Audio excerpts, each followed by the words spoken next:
aquí, Vivian.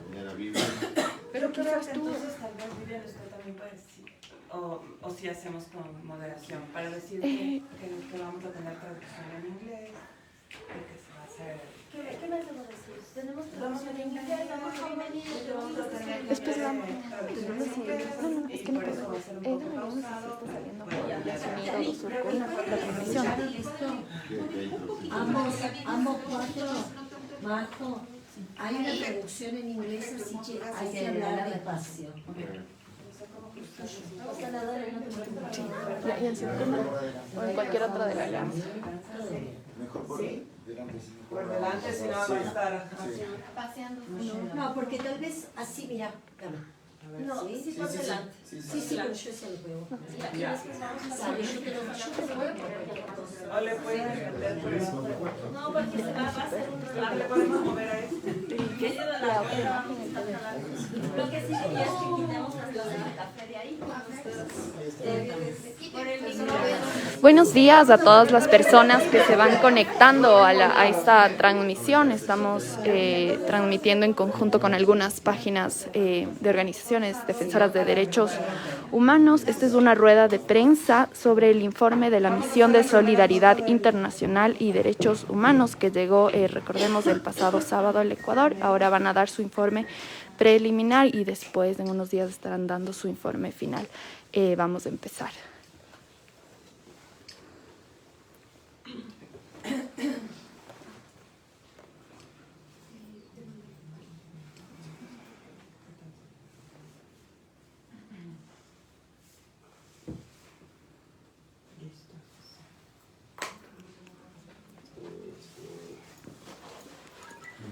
Les pedimos por favor que vayan compartiendo esta transmisión en sus diferentes redes.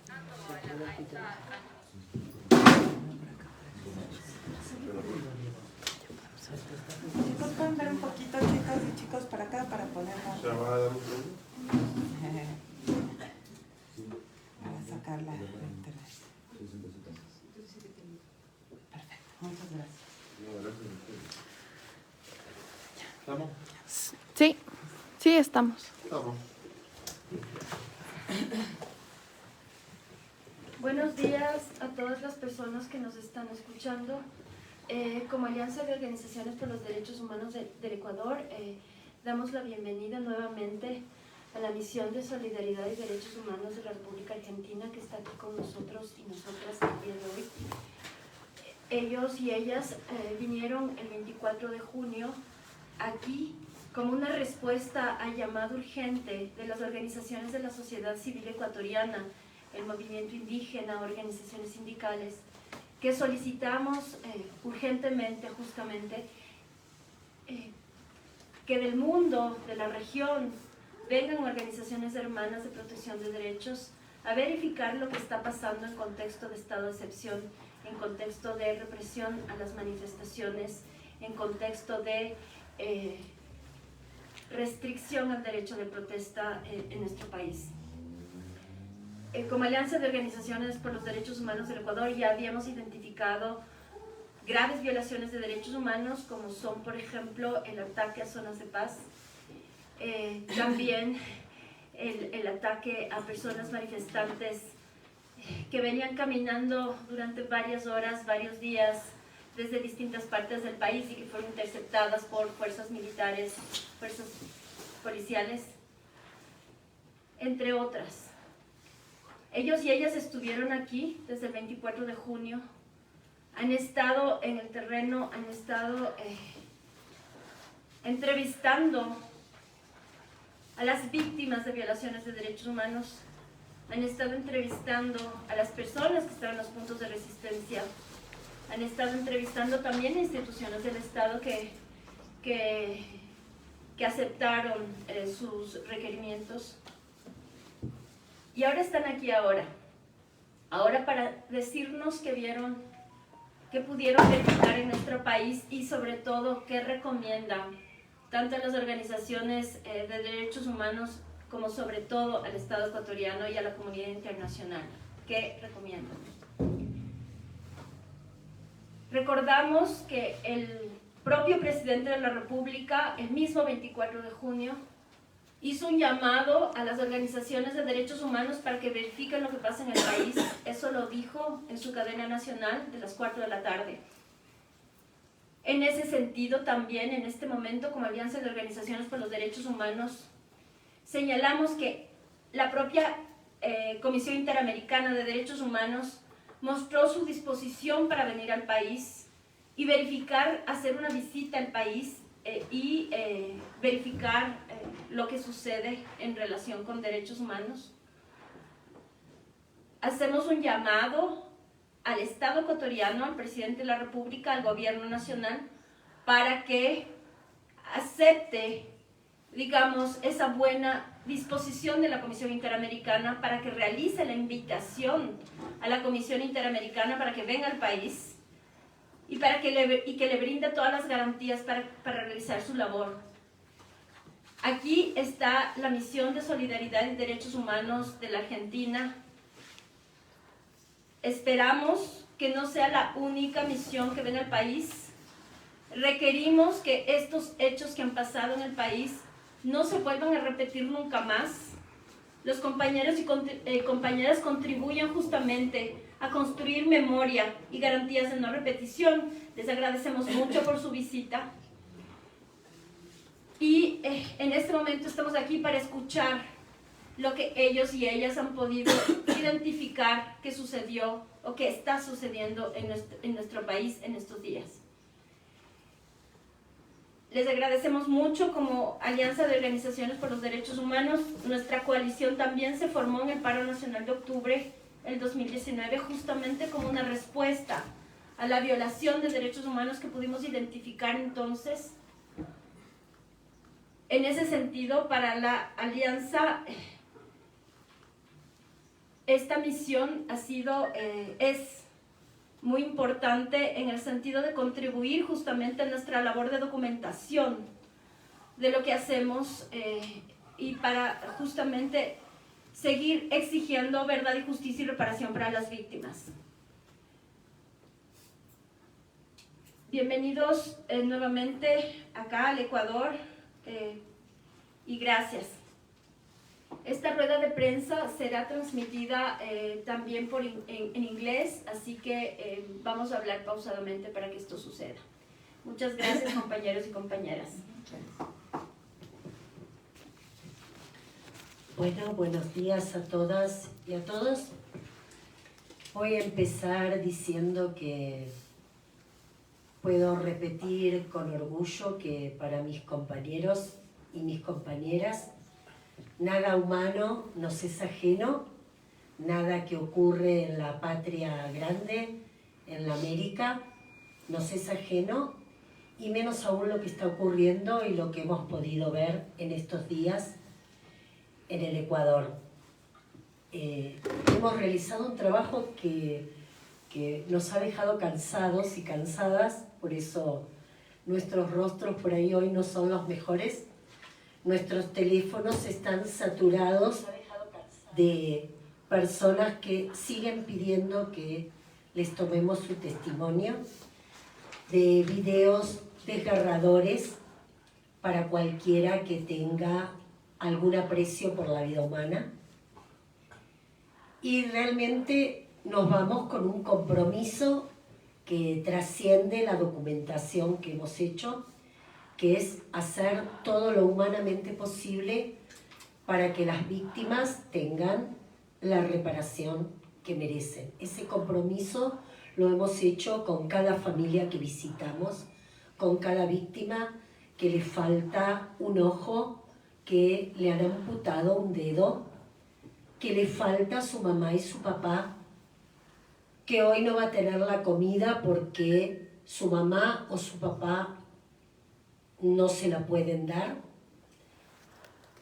Es un compromiso duro que no termina con este viaje, que tiene algunos puntos de avance, como las conversaciones que hemos tenido con la Defensoría del Pueblo en el día de ayer, donde hemos establecido un canal de diálogo para hacer un puente entre esas víctimas y la posibilidad de que puedan reclamar en el marco de un Estado de Derecho la reparación por los daños sufridos. Queremos que sepan todos los ecuatorianos de bien, como le gusta decir al presidente de la Nación, para nosotros son hombres y mujeres de bien los que viven de su trabajo, los hombres y mujeres del campo, las comunidades indígenas, los trabajadores urbanos, los estudiantes universitarios, los profesionales que saben abrazar, como la Alianza por los Derechos Humanos, las causas populares y hacerlas propias. A ellos les decimos que estamos absolutamente convencidos que están haciendo un nuevo Ecuador, y como todo nacimiento es doloroso, pero están haciendo, si ustedes miran esos jóvenes que ayer estaban en la Basílica acompañando las negociaciones entre el gobierno y las comunidades, van a ver en esos rostros que hay una decisión de no bajar los brazos, y eso no significa solamente que el paro termina o no termina, sino que están dispuestos a pelear por un Ecuador donde los derechos sociales, donde los derechos culturales, donde los derechos humanos no sean palabras en las campañas electorales, sino que sean hechos concretos para los hombres y mujeres que habitan este territorio. Así que con ese compromiso partimos y no nos vamos, simplemente nos trasladamos a otro lugar de la Patria Grande, pero este compromiso que hemos asumido lo vamos a llevar hasta donde sea necesario. Bueno, buenos días. Agradecer a los compañeros y las compañeras de la Alianza que nos han recibido y acompañado en este trabajo que ha hecho la misión, a los medios de comunicación que ayudan a difundir la verdad de los sectores populares. Y bueno, comentar que el informe va a tener distintos capítulos, que en unos minutos va a estar subido a las redes oficiales de la misión, pero quizás yo voy a introducir cómo entendemos nosotros que ha sido el despliegue de la dinámica represiva desde que se inició el paro nacional. En principio, señalar que los testimonios que hemos tomado en territorio han sido desgarradores. En todos los testimonios se puede ver que las fuerzas de seguridad, tanto la Policía Nacional como los militares, actuaron con vehemencia e impunidad en el ejercicio de la represión, dirigiendo esa represión contra una población pacíficamente movilizada. Hemos escuchado testimonios y denuncias de hechos terriblemente abusivos, intervenciones excesivas y desproporcionadas que generaron graves daños sobre múltiples víctimas, ciudadanos ecuatorianos, y en algunos casos letales, porque este informe nosotros hemos conversado con familiares de varias de las víctimas que han sido asesinadas en el marco del paro nacional. Ayer también, por una entrevista que nosotros solicitamos al Estado, nos informaron que hay una sexta persona fallecida. Entonces, bueno, este despliegue represivo se profundiza en el marco del estado de excepción, que primero comenzó con 3 provincias y luego se extendió a 6. También podemos mencionar que la actuación de la Policía Nacional, de los militares y de grupos de élite, grupos especiales, coinciden en la misma dinámica, por ejemplo, en disparar directamente al rostro de los manifestantes de manera horizontal, a corta distancia, con el claro objetivo de matar. Se utilizaron municiones antitumulto, cartuchos de gases lacrimógenos, con perdigones de plomo y balas, proyectiles de plomo, contra las manifestaciones que se iniciaron desde los primeros días del paro nacional. Entendemos nosotros que además ha habido tratos crueles contra los detenidos. Hay numerosas detenciones arbitrarias en todo el país, pero en situación de detención hemos recogido denuncias sobre tormentos, tratos crueles y degradantes que entendemos que configura una degradación dirigida a menoscabar la condición humana. También mencionamos que ha habido casos de arbitrariedad en los plazos de detención, bueno, violando, por supuesto, en ese mecanismo el derecho a la defensa. También hemos recibido denuncias de voluntarios de salud, de plataformas de derechos humanos que también han sufrido la represión y la persecución por parte de las fuerzas del Estado, ¿no? Las fuerzas públicas del Estado. Quiero mencionar que como parte de este despliegue represivo hacemos énfasis en una persecución y el menoscabo a la condición indígena, que ha sido distintivo en el accionar policial.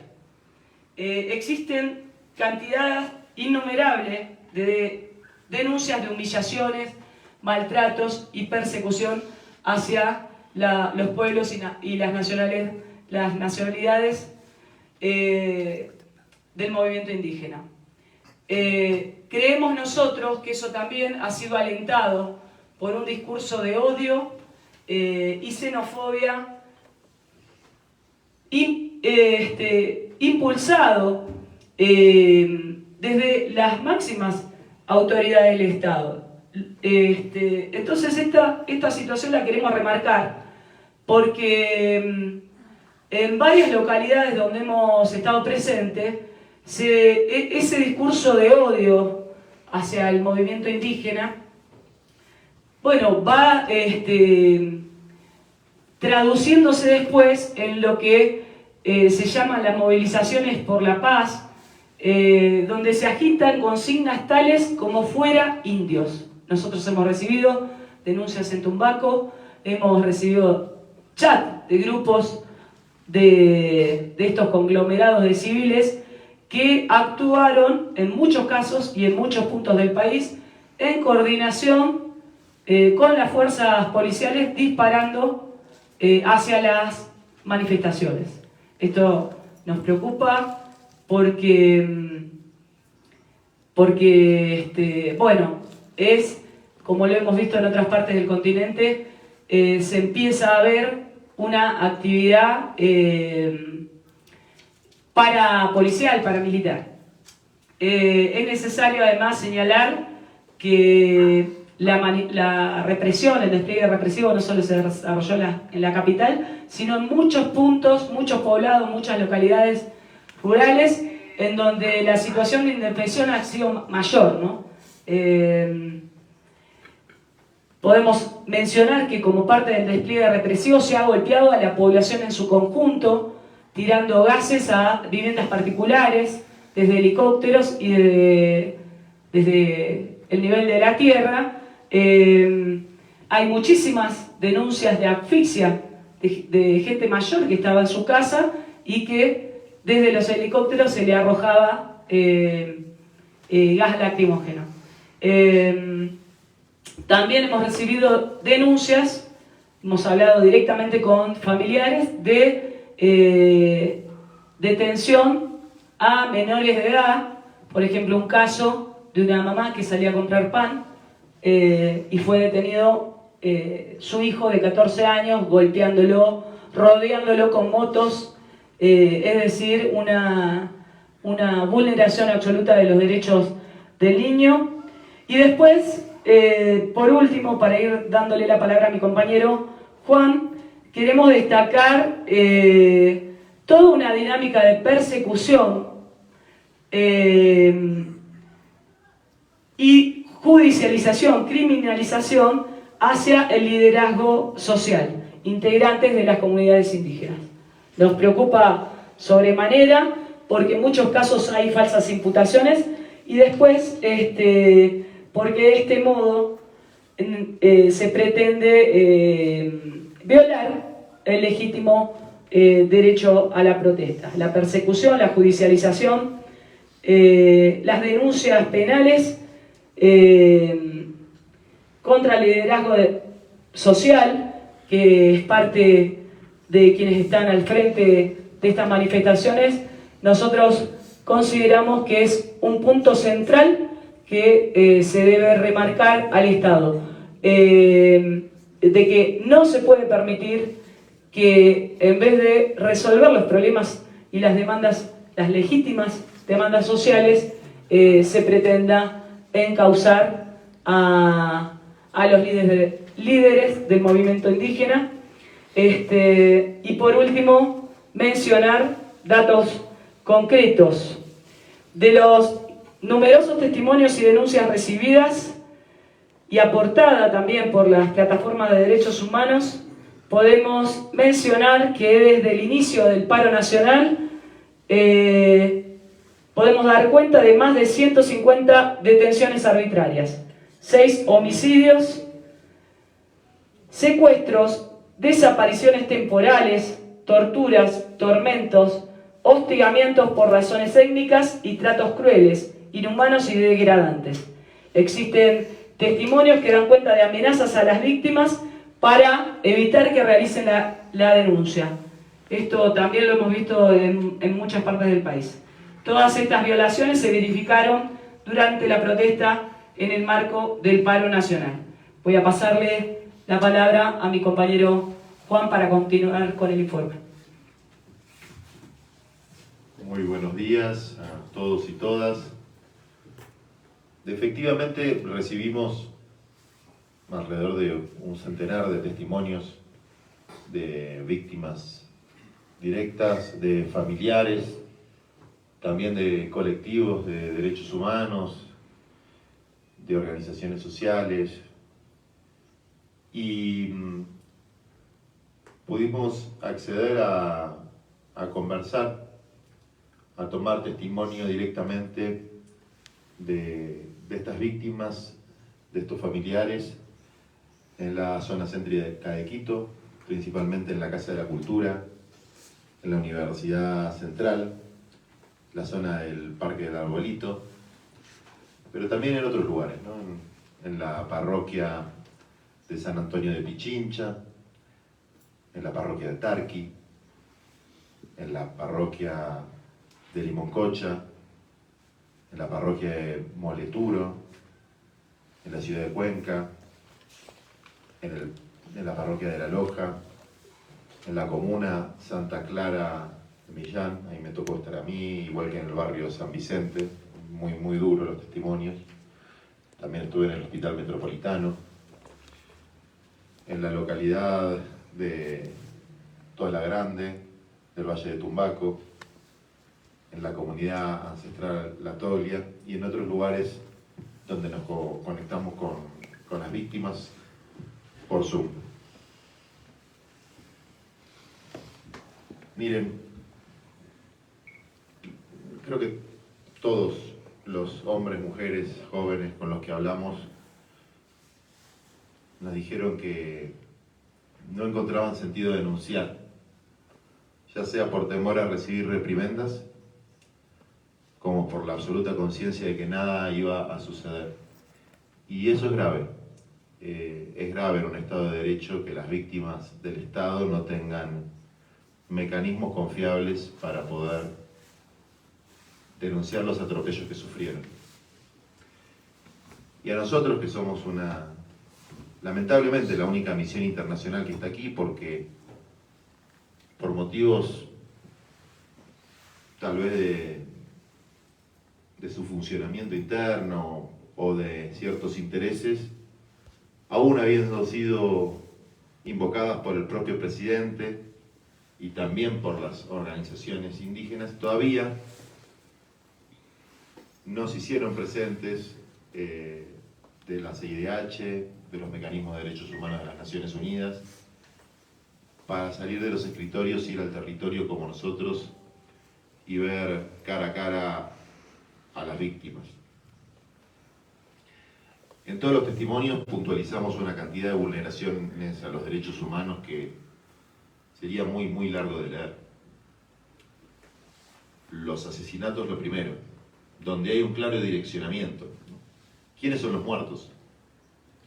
En una situación de conflicto, para entender la dinámica de las cosas hay que ver quiénes son los muertos. Y aquí que se ha dicho tanto que hay dos bandos, lo hemos escuchado de gente muy formada jurídicamente, ¿no? Hablando con personas de la Fiscalía General, seguramente buenas personas, no tengo por qué juzgarlos, hablando de esta idea de los dos bandos. En la Argentina la llamamos la teoría de los dos demonios. El Estado siempre tiene una responsabilidad superior. No se puede comparar nunca la responsabilidad del Estado con la de cualquier acción, incluso acciones criminales de la sociedad civil. Pero si uno ve este conflicto en particular, los muertos y los heridos siempre nos pone uno de los lados. Recordemos a los 5 asesinados de los que tenemos datos, nos falta el 6º, a Félix, a Jorge, a Eduardo, a Ernesto, a José. Indígenas o mestizos, asesinados por las fuerzas de seguridad y militares. Esa es la violación más grave, la privación del derecho a la vida. También decenas, centenares, nosotros registramos decenas, pero son centenares, de lesiones de diverso tipo, algunas muy graves, mutilaciones de ojos, de miembros, con el agravante que, volviendo a esta idea del direccionamiento, que es lo que se puede ver, un direccionamiento étnico, un direccionamiento de clase, un direccionamiento de género, un direccionamiento a los grupos más vulnerados, las mutilaciones, las lesiones, la pérdida de los sostenes de hogar, se agrava con la situación socioeconómica de absoluta exclusión en la que quedan los familiares. Esas madres que ven a sus hijos mutilados tampoco tienen ninguna asistencia para comprar los medicamentos, para comprar las prótesis. Y además de no tener ninguna asistencia, no tienen ninguna esperanza de tenerla. Saben que el Estado no va a reparar a las víctimas. Y eso es muy triste, porque además de haber sufrido la violencia, son revictimizados al no encontrar ninguna solución, aunque sea que mitigue la situación en la que se encuentran. Cientos de personas en todo el país en estas mismas condiciones. Y también son cientos los que permanecen detenidos y que fueron detenidos en situaciones absolutamente arbitrarias. Excursiones de pesca, le dice alguna doctrina jurídica, ¿no? Cacerías, podemos decir. Gente que agarraron en las manifestaciones. Podría haber sido uno, podría haber sido otro, sin identificar una conducta específica de la persona. Esas personas siguen detenidas de manera absolutamente innecesaria, arbitraria, antijurídica. Se les imputa el delito que más sencillo quepa para las investigaciones preliminares, ¿no? Interrupción de servicio público, etc. y de esa manera nos mantienen privados de su libertad de manera que no supere los estándares jurídicos más elementales. Ahí tenemos el tercer elemento, ¿no? Los asesinatos, las lesiones graves, las detenciones arbitrarias. También hubo situaciones que más que detenciones arbitrarias son privaciones ilegítimas de la libertad o secuestros. Eso me tocó también receptar una de las denuncias a mí. Jóvenes que son tomados por la fuerza cuando están participando en una manifestación, que se los sube a los vehículos de la fuerza de seguridad, que se los tortura dentro de los vehículos de la fuerza de seguridad, cuya detención nunca se registra y que varias horas después son arrojados a la vera de un camino, de la ruta, con el trauma de haber pasado esa situación. Tenemos también lo que alguna doctrina denomina castigos colectivos.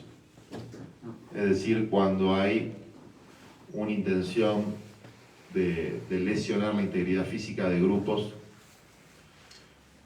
y no me refiero a situaciones donde hay alguna escaramuza, algún enfrentamiento y se usan armas antidisturbios, sino a ingresar en barrios, en comunidades, o tal vez lo que tuvo su expresión más clara, el ataque del viernes 24 a la Casa de la Cultura, donde claramente se va a afectar a miles y miles con el accionar represivo excesivo. La violación a la integridad psicofísica de las mujeres ha sido sistemática también. Varios grupos de mujeres han denunciado todo tipo de tratos degradantes. La situación de los niños y niñas y la amenaza sobre sus madres de aplicar mecanismos institucionales para sacarle a sus criaturas es otro testimonio que se reitera.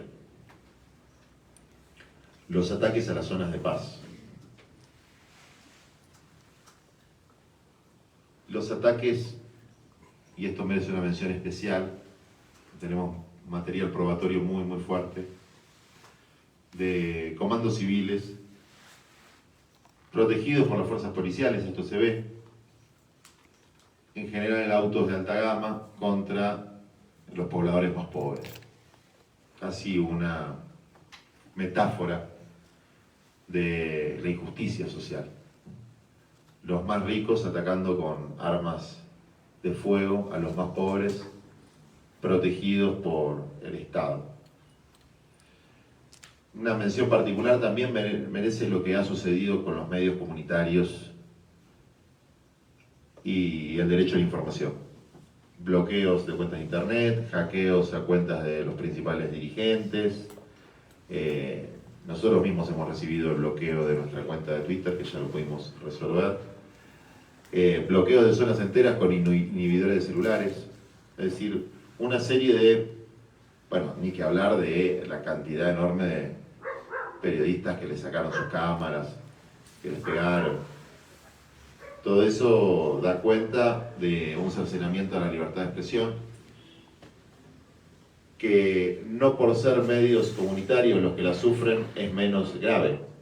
Pareciera ser que solamente es grave cuando alguno de los medios hegemónicos sufre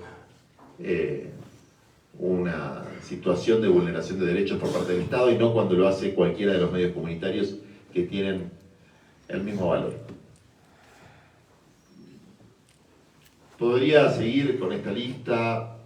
Tenemos en nuestro informe algunos casos emblemáticos. Es un informe preliminar en el que ponemos unos 10 casos emblemáticos para que estén a disposición, sobre todo de personas y comunidades que nos han autorizado a revelar su identidad, que lo quieren visibilizar. Y tenemos otras tantas decenas que van a estar en el informe final. Lo que tenga que estar reservado era carácter reservado. ¿Para qué sirve esta información? Más allá de los mecanismos internacionales que nosotros vamos a aplicar, Y esto me voy a tomar un minuto más para explicarlo porque me parece que es fundamental. Para que la Fiscalía proceda a investigar. Porque en la conversación que tuvimos, y que le agradecemos mucho a la gente de la Procuración y a algunos fiscales, hay una cosa que nos llamó mucho la atención. Hay 189 investigaciones judiciales en curso contra manifestantes, líderes sociales, personas que participaron en las protestas. ¿Cuántas investigaciones hay, preguntamos nosotros, contra la fuerza de seguridad? No nos pudieron responder. Posiblemente no haya ninguna. ¿Por qué la Fiscalía no actuó de oficio?, preguntamos. Y la respuesta es algo que, para quienes nos especializamos en Derecho Internacional Público, no resiste el análisis. Y es que, como la mayor parte son lesiones, necesitan que los lesionados se presenten personalmente en la Fiscalía o a través de sus medios a iniciar la investigación. Esto no es así. Cuando hay información contundente, cuando hay imágenes contundentes, no solo de las víctimas, sino de los victimarios, cuando se afectan derechos y garantías elementales, aquí y en cualquier Estado de Derecho del mundo, las fiscalías tienen que actuar de oficio,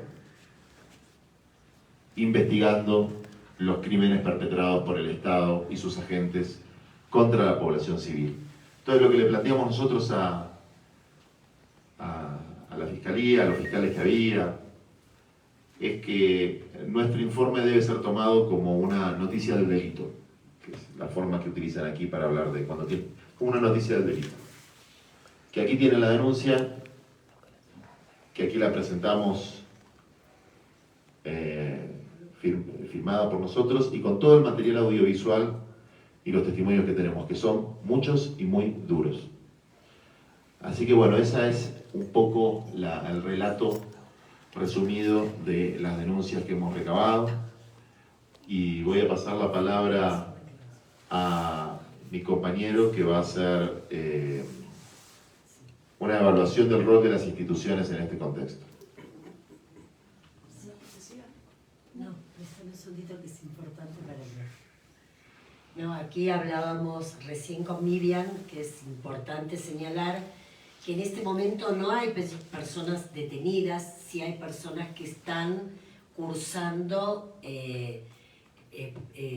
procesamientos que a este momento de lo que nosotros hoy podemos informar. Estamos señalando en lo que sucedió hasta estos días, ¿no? Obviamente en este momento no quedan, y con Miriam decíamos que era muy importante decirlo porque seguramente van a tratar a partir de un hecho de impugnar, como suelen hacer todo lo demás. Entonces nos parecía importante hacer la aclaración antes de que algún malintencionado la tome. Bueno, buenos días, ¿cómo están a todas y a todos? Yo voy a referir brevemente a lo que vimos respecto del rol de las instituciones del Estado. Rol de instituciones del Estado que se puede ver en la falta de total de respuesta de los distintos organismos del Estado, salvo la Defensoría del Pueblo y el Ministerio Público Fiscal, que fueron quienes nos recibieron. El resto de las autoridades pedimos reunión con el Ministro de Gobierno, con el Ministro de Defensa, con el Jefe de Policía Nacional, no nos contestaron. Y otros funcionarios.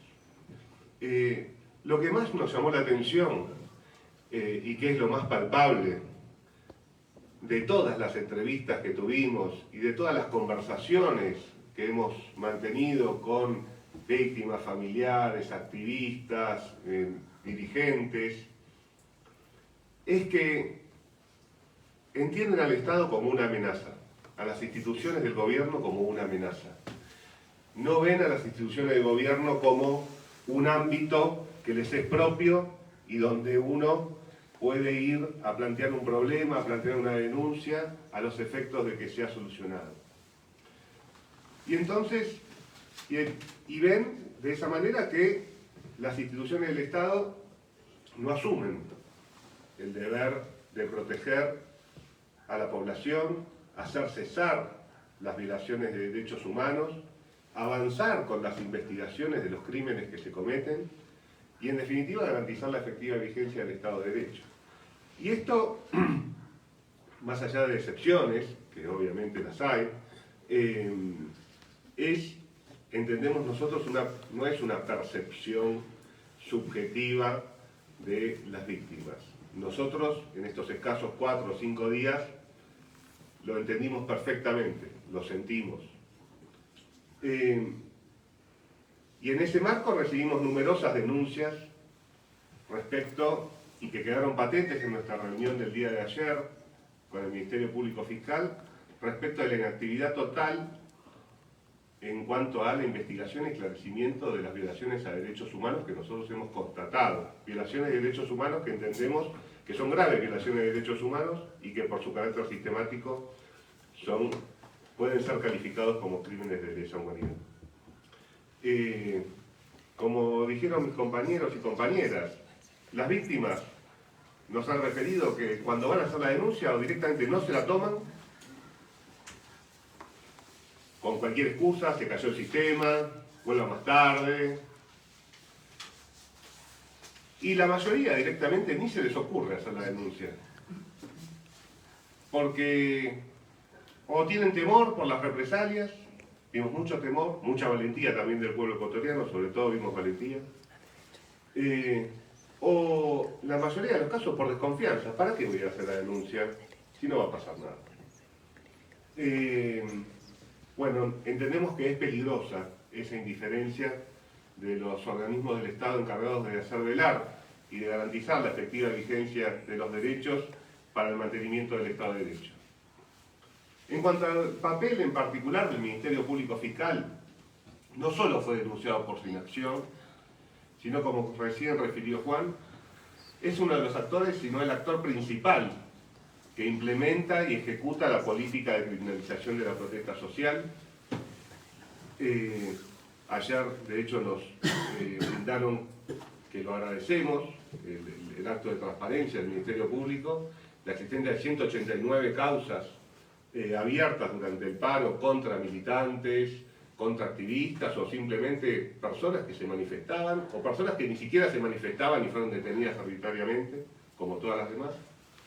Y entendemos que el Ministerio Público Fiscal tiene en los Estados de Derechos otro deber, que es garantizar la protesta social e investigar los crímenes perpetrados por el Estado contra la población civil y por sobre todo velar por la garantía del derecho a la protesta social, el derecho a la resistencia, lo llaman en Ecuador también, y al derecho a la asociación. También, y esto nos llamó la atención, algunas denuncias respecto del funcionamiento del sistema de salud en el marco del paro general. Y fueron básicamente 3 tipos de hechos que nos han denunciado. Por un lado, la falta de atención a heridos en la represión fue un hecho que, sobre todo en casos de comunidades originarias, nos fue relatado en forma consistente, ya sea por la distancia o por la imposibilidad o por la negativa de ser atendidos, eso es lo que nos han referido. También, en segundo lugar, nos han referido de la adulteración de registros referidos a diagnósticos médicos de las víctimas, de las personas que se van a atender, y esto nos han referido que es con la intención de ocultar la gravedad de los heridos y los cuadros que presentan esas personas que necesitan atención médica, no por parte de los médicos que atienden, sino por parte de los funcionarios que dirigen el sistema de salud. Eso es lo que nos han referido, y hemos podido constatar en la visita la falta de insumos de comida y medicamentos en el sistema de salud y el trabajo denodado de los profesionales de la salud y de los trabajadores de la salud. Un punto para resaltar es que la adulteración, en caso de, no la hemos podido constatar, no tenemos denuncias sobre eso, pero en caso de que eso sea cierto, afecta en forma directa la posibilidad de investigar las violaciones a los derechos humanos, porque es vital saber el tipo de heridas, el tipo de afectación a la salud para que procedan las denuncias, para que el Ministerio Público Fiscal investigue. Igualmente entendemos que ese no es un problema, no es el problema por el cual el Ministerio Público Fiscal no impulsa las investigaciones. A su vez, los profesionales de la salud nos han referido que son víctimas de amenazas respecto de la atención de personas manifestantes. Hemos visto el trabajo de los brigadistas voluntarios que atienden en los sitios de paz a las comunidades y a los manifestantes, y nos han referido a que existen amenazas respecto de la conservación de su puesto de trabajo y el futuro profesional en casos de atender víctimas de represión.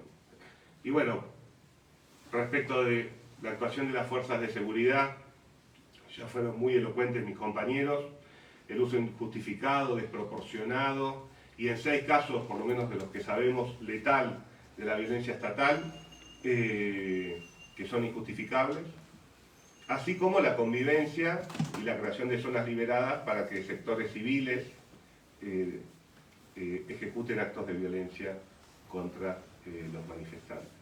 Eso es como un primer acercamiento respecto de lo que vimos en cuanto al rol del Estado durante este paro nacional. Muchas gracias. Bueno, buenos días a todos, a todas. Muchas gracias por estar acompañándonos en esta rueda de prensa.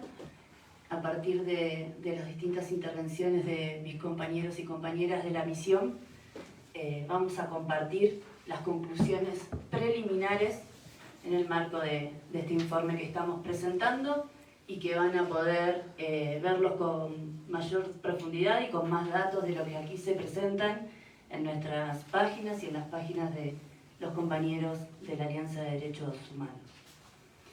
Como les decía, vuelvo a repetir, este informe es de carácter preliminar y a partir de las distintas declaraciones que hemos tomado en los territorios que nombró mi compañero, concluimos que el Estado ecuatoriano ha cometido delitos de lesa humanidad. El Estado ecuatoriano debe cesar de inmediato en la comisión de los crímenes de lesa humanidad y acabar con prácticas impropias de un Estado de Derecho. Las autoridades competentes del Estado ecuatoriano deben investigar y juzgar a los responsables de los delitos cometidos.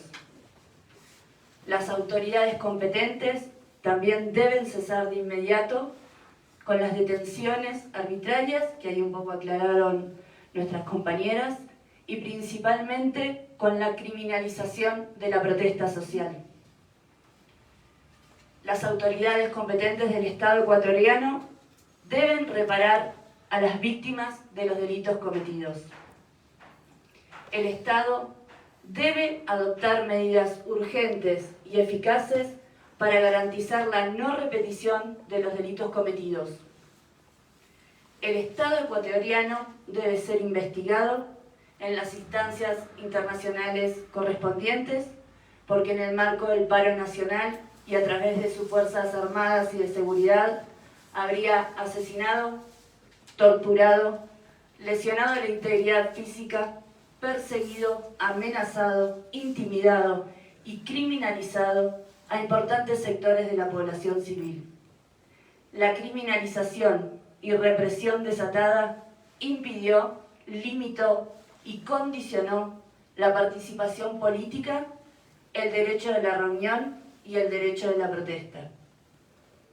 El Estado ecuatoriano debe ser investigado por haber desplegado sobre la población civil indefensa prácticas prohibidas ejecutando conductas brutales e inhumanas. Y el pueblo ecuatoriano tiene derecho a la apertura de todas las instancias jurisdiccionales, nacionales e internacionales para obtener la reparación integral a través de la verdad y la justicia. Como integrantes de la misión, y por tanto este informe está dirigido a todas las víctimas de la represión, a los pueblos y a las nacionalidades indígenas, a las mujeres, a los y las jóvenes, a los y las estudiantes y a los y las trabajadores que, ejerciendo su derecho legítimo a la resistencia, luchan valientemente por un Ecuador, para que se respeten los derechos económicos, sociales, culturales y los derechos humanos. Muchísimas gracias.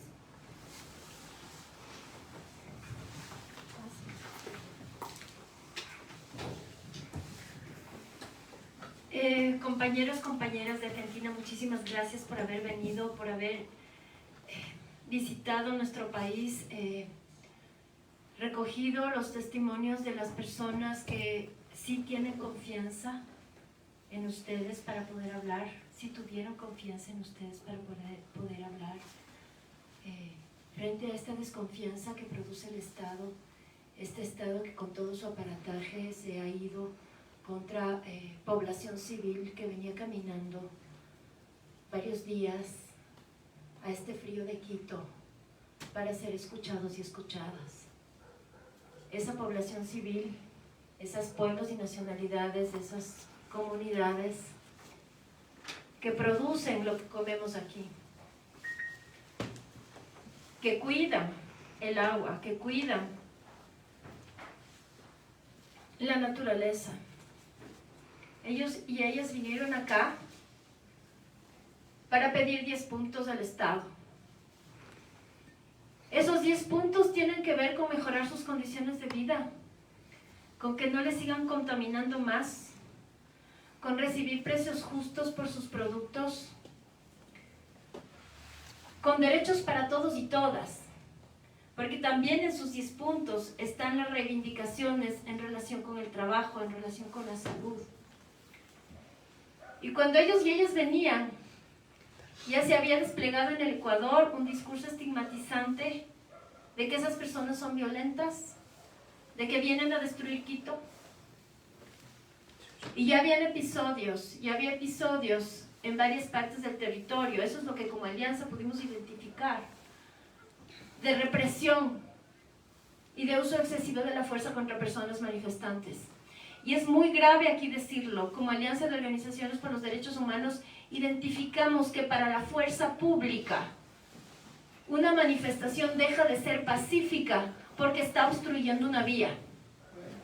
Y eso es un patrón que identificamos en todos los sitios en los que estuvimos. Ellos, la fuerza pública considera que la manifestación pacífica debe hacerse de acuerdo con sus condiciones, de acuerdo como ellos y ellas consideran que debe hacerse. Y eso es el incumplimiento de un estándar de protesta, el derecho fundamental en una sociedad democrática. Y claro, todas esas vulneraciones que vimos previamente significaron un llamado de auxilio a la comunidad internacional, a las organizaciones hermanas de derechos humanos. Muchas gracias por estar acá. Muchas gracias por dar también este testimonio, por ser la voz de las víctimas que están aquí. Como ustedes dicen, no tienen esperanza ahora de verdad, justicia y reparación. Y no tienen esperanza justamente porque este Estado ha actuado con toda su fuerza contra ellos y ellas. Pero gracias a personas como ustedes, organizaciones como ustedes, que se dan el trabajo, que invierten recursos en venir, su voz va a poder ser oída en otras partes. Les pedimos que pongan este informe en conocimiento no solo del Estado ecuatoriano, sino también de otros órganos de protección de derechos humanos, que den testimonio de lo que escucharon acá. Y nada, muchas gracias por estar en el Ecuador y por dar testimonio de lo que pasa. Esperemos que con sus aportes sigamos construyendo memoria y garantías de no repetición para las víctimas, que nuestro país se fortalezca y salga de esta situación más fuerte en el sentido de que la verdadera democracia se construye sobre la base del respeto, protección y cumplimiento de los derechos humanos y los derechos constitucionales que están en la Constitución del 2008. Esta Constitución que nos enorgullece y que nos apena ver cómo es incumplida una y otra vez. Muchas gracias, compañeros y compañeras. Gracias a todas las personas que se conectaron a esta rueda de prensa de la Misión de Solidaridad Internacional y Derechos Humanos en conjunto con las organizaciones de la Alianza de Derechos Humanos del Ecuador. La Misión de Solidaridad Internacional de Derechos Humanos ha dicho que ha expuesto las conclusiones de su informe preliminar. Igual estas conclusiones y el informe final será subido en las páginas web, en la página web de la Misión Internacional de Solidaridad y Derechos Humanos. Les invitamos a estar pendientes también de las redes sociales de las organizaciones de la Alianza de Derechos Humanos y también sobre todo del Twitter de la Alianza. Gracias por conectarse.